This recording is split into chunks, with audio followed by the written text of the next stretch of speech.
portrait de senteur avec mon père. Ils travaillaient ensemble, dans le même département, des courtiers en bourse. Ce type avait un petit garçon, Alex, grand et maigre lui aussi. Alex et son père étaient vraiment très proches. Je me souviens de mon père racontant qu'ils avaient commencé à jouer ensemble au golf à Staten Island et qu'Alex était un golfeur étonnant pour son âge. Alex ne doit guère avoir plus de 8 ou 9 ans maintenant. Un enfant vraiment adorable. Après que les tours se sont effondrés, ma mère m'a raconté cette histoire étonnante sur Alex, essayant d'obtenir une communication avec le paradis pour parler à son père. Il se disputait avec les opératrices, les superviseurs, avec qui il voulait bien l'écouter. Il était vraiment contrarié. Alors, finalement, Alex a eu une nouvelle idée. Écrire des petits mots à son père, les mettre dans des ballons gonflables et les faire s'envoler vers le ciel. Sa mère n'a pas le courage de lui dire la vérité, alors elle entre dans son jeu. Et maintenant, tous les jours, Alex écrit des petits mots. Puis tous les deux, ils se portent dans un magasin d'articles de fête, à l'angle de la 10e rue Ouest et de Greenwich Avenue. Pour 25 pièces, le gentil vendeur en turban met les petits messages dans les ballons qu'il remplit d'hélium. Puis Alex et sa mère les emportent à l'extérieur, les libèrent et les regardent s'envoler jusqu'au paradis. Alex attend encore que son père lui réponde. Ils n'ont jamais retrouvé le corps de papa. Ça rend les choses beaucoup plus difficiles pour ma mère, pour qu'elle accepte sa mort, pour qu'elle réalise que c'est réellement arrivé. Elle sort sur le balcon 2 à 3 fois par jour et elle lui parle, à mon père. Elle parle lentement et distinctement, comme si ses mots allaient flotter jusqu'à lui, comme les ballons du petit. Ma mère aussi attend toujours une réponse. Je vais à l'université à Ithac. Je suis étudiante en lettres classiques. Ithac est le nom des 2 plus petites îles ioniennes en Grèce. Ithac était le pays natal d'Ulysse, le roi héros. Il prétendait qu'il était parti pour travailler, mais en fait il était quelque part en train de s'envoyer en l'air avec des nymphes. Il a eu un fils illégitime avec une magicienne nommée Circé. Des années plus tard, ce fils bâtard, Télégonos, partit à Ithac à la recherche de son père, qu'il trouva et tua. J'ai l'impression d'être entrée d'Ithac pour tuer mon père. Je sais qu'il est déjà mort, mais ma mère l'a réinventé d'une manière qui est si loin de la vérité qu'elle en a fait une sorte de saint. Je veux dire qu'elle l'a rendu tellement parfait qu'elle ne pourra jamais arrêter de le pleurer. Mon rôle est de lui dire la vérité. Ce que je sais et qu'elle ne sait pas.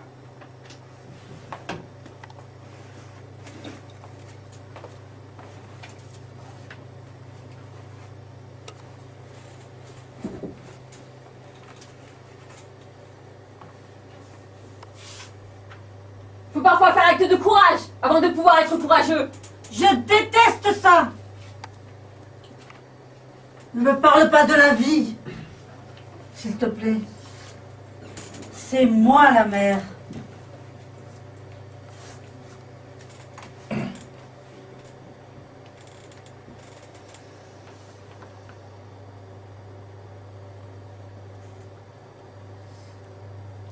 T'avoir à nouveau à la maison.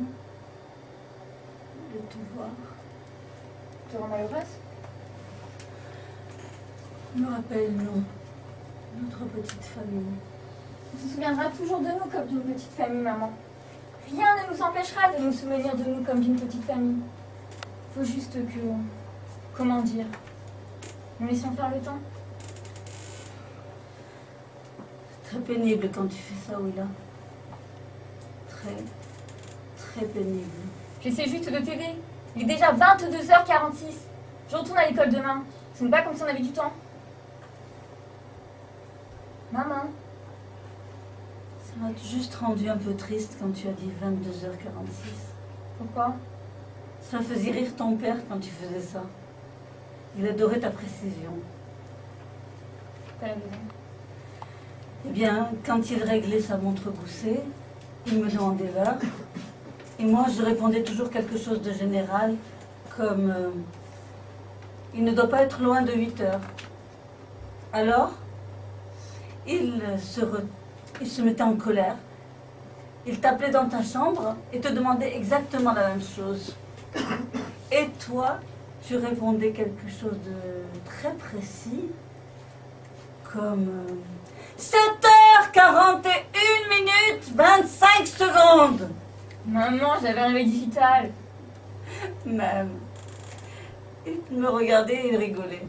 Ça le rendait heureux. Je me demande ce qu'est devenu la montre Gousset de papa. Elle était en or, probablement 28 carats. Son grand-père l'avait ramenée d'Irlande quand il n'était encore qu'un bébé. Je me demande si ces petites choses compactes, comme les montres Gousset, ont résisté à l'impact. Si elles peuvent, tu vois, être retrouvées. Peut-être, on ne sait jamais. C'est vrai, on ne sait jamais. Tu as faim? Bien sûr que j'ai faim. Nous n'avons rien mangé depuis le petit déjeuner. Ah, je peux faire livrer un repas cubain? Non, j'ai pas envie d'un repas livré. Bon, je pourrais peut-être cuisiner quelque chose. C'était quand la dernière fois que tu as préparé un repas? J'ai dîné en t'attendant hier soir. C'était des sushis. Et de la soupe. Ils m'ont livré avec les sushis. Oh, c'était quand même de la soupe. Je cuisine. Bon, heureuse de l'entendre. Qu'est-ce qu'il y a, Oula? Qu'est-ce qu'il y a quoi? Tu as toujours l'air, je ne sais pas, en colère. Je ne suis pas en colère. Il ne te manque pas? C'est quoi cette putain de question? Je voulais juste Bien savoir... sûr que mon père me manque. Je me fais juste de soucis pour toi. Parce que parfois, tu n'as pas l'air beaucoup plus vivante que lui. Je n'ai pas voulu être aussi dure. Je suis désolée si j'étais trop violente. Pourquoi diable dis-tu cela de moi, Oula? Parce que tu restes là sans rien faire, à pleurer, comme si ça venait juste d'arriver. Ce n'est pas comme s'il s'était passé des années et des années. Un jour, ça le sera. Tu sais que ça va devenir plus facile. Alors pourquoi ne l'acceptes-tu pas en commençant à faire des choses maintenant? Je sais tout ça. Rien de bon ne sortira de ton inertie à la maison, maman. Mais je ne reste pas sans rien faire à la maison. J'ai collecté beaucoup d'argent, j'ai aidé beaucoup de gens. Ce n'est pas un travail. Tu as laissé tomber ton travail. Oh, ne me sermonne pas comme si c'était toi la mère et moi la fille. Je déteste ça. Mais fais juste du souci pour toi. Tu ne te fais pas que du souci pour moi. Il y a autre chose. Qu'est-ce qui pourrait y avoir d'autre? Je ne sais pas. Qu'est-ce qui pourrait y avoir d'autre? Je ne sais pas. Qu'est-ce qui pourrait y avoir d'autre? Dis-le-moi, toi.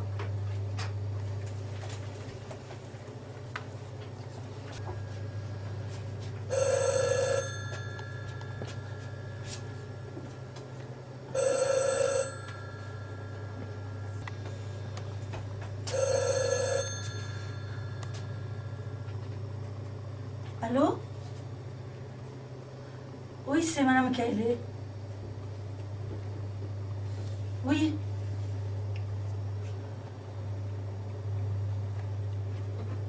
Quoi? Oui.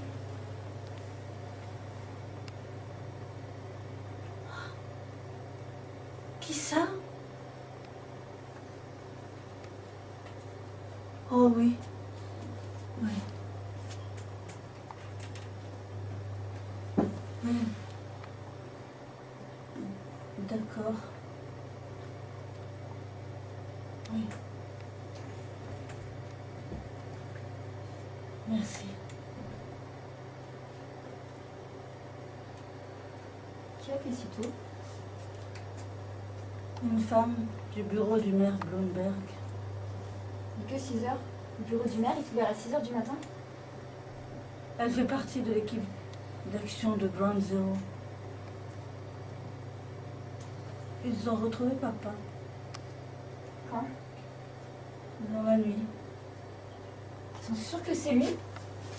Ils ont sa montre avec le nom de son grand-père gravé dessus. Ils l'ont comparé avec la liste des disparus.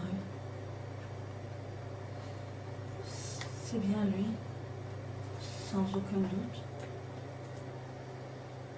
Ils l'ont retrouvé.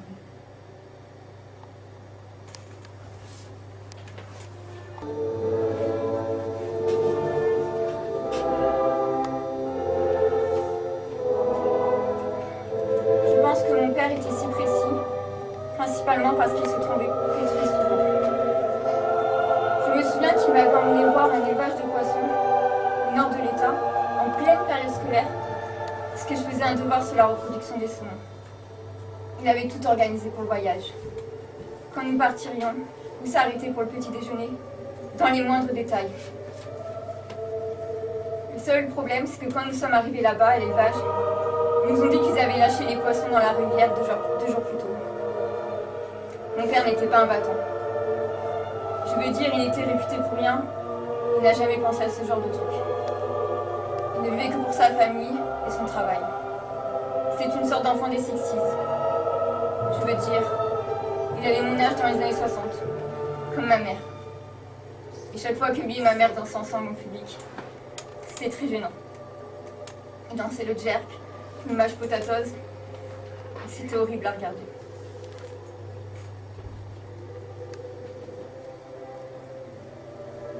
Bien sûr, je donnerai 10 ans de ma vie pour pouvoir les voir danser ensemble ce soir. Mais je sais que c'est impossible. Je ne peux plus que m'en souvenir. Et je le ferai. Ce sera toujours aussi horrible. Ça me fera toujours rire. Mon père m'a manqué. Il n'était pas parfait, mais pas loin.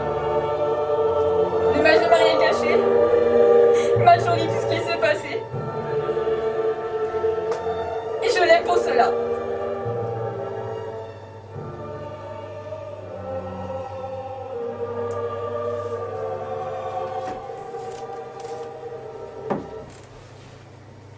Veillez, je suis endormie.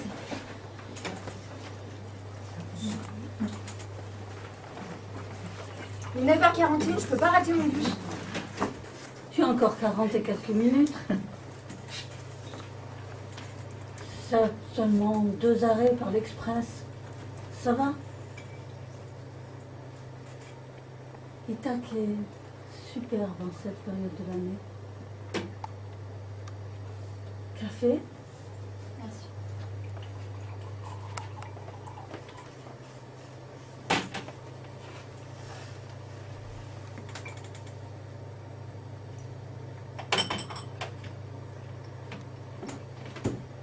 Bien dormi? Tu voulais prendre le petit déjeuner avec toi? Oh, il valait mieux que tu restes, que tu dormes encore un peu. Je me suis réveillée tellement de fois cette nuit. Il y avait encore des avions qui passaient au-dessus de la maison. Ce sont des avions militaires. Ils patrouillent au-dessus de l'Hudson. Pourquoi? Qu'est-ce qu'il reste à attaquer? Je sais pas. Wall Street, l'Empire State Building, la Statue de la Liberté. Je sais pas. Est-ce qu'ils doivent vraiment patrouiller à 4h44 du matin?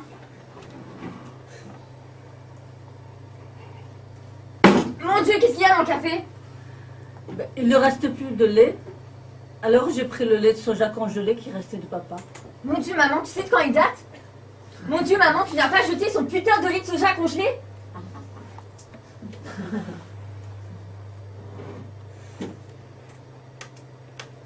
Il faut que je te dise quelque chose, Willa.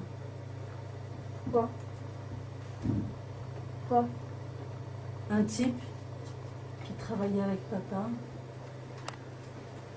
Marvin quelque chose, est venu me voir hier soir. Après la cérémonie. Il m'a dit que papa était un héros. Dans quel sens? Il m'a dit que presque tout le monde était déjà sorti du bureau et que papa était resté en arrière avec une femme qui était hystérique. Elle était paralysée par la peur et n'arrivait plus à marcher. Alors, il est resté avec elle.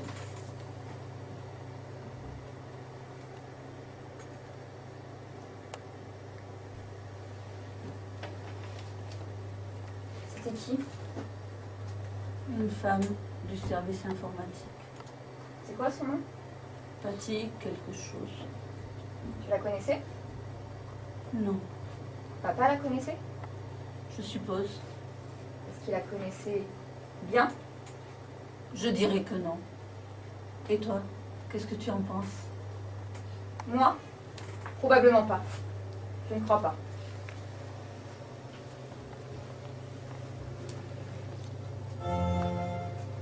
Tu es prête? Oui.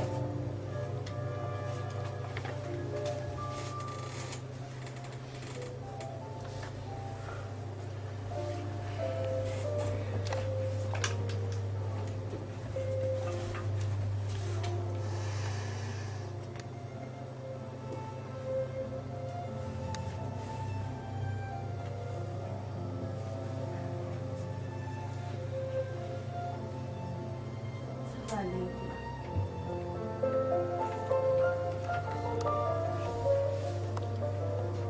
Chaque chose en son temps.